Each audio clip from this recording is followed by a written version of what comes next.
আজকে আমি ভিন্ডির একটা রেসিপি নিয়ে হাজির হলাম বন্ধুরা। ভিন্ডি রসা। তো ভালো লাগলে অবশ্যই লাইক কমেন্ট করবেন, আর বেশি বেশি করে সবার সাথে শেয়ার করবেন।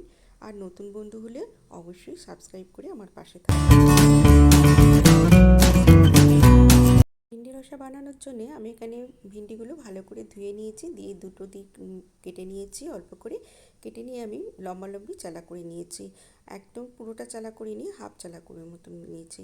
এদিকে কড়াইতে তেল গরম করতে দিয়ে দিলাম, সর্ষের তেল 1 টেবিল চামচ, দিয়ে কালো জিরে ফোড়ন দিলাম।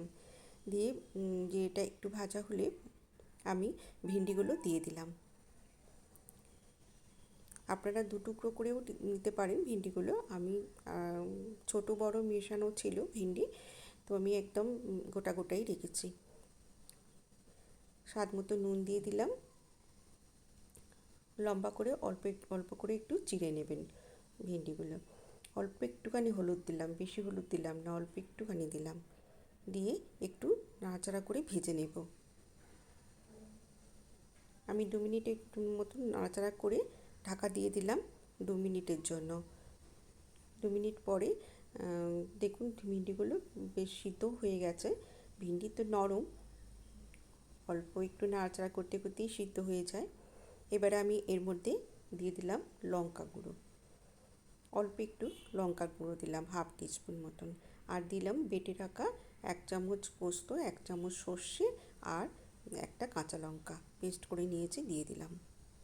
আর দিয়ে দিলাম অল্প একটু মিষ্টি দিলাম, চিনি দিলাম একটু, আর আর একটু গরম মশলা দিলাম, অল্প একটুখানি দিলাম গরম মশলা।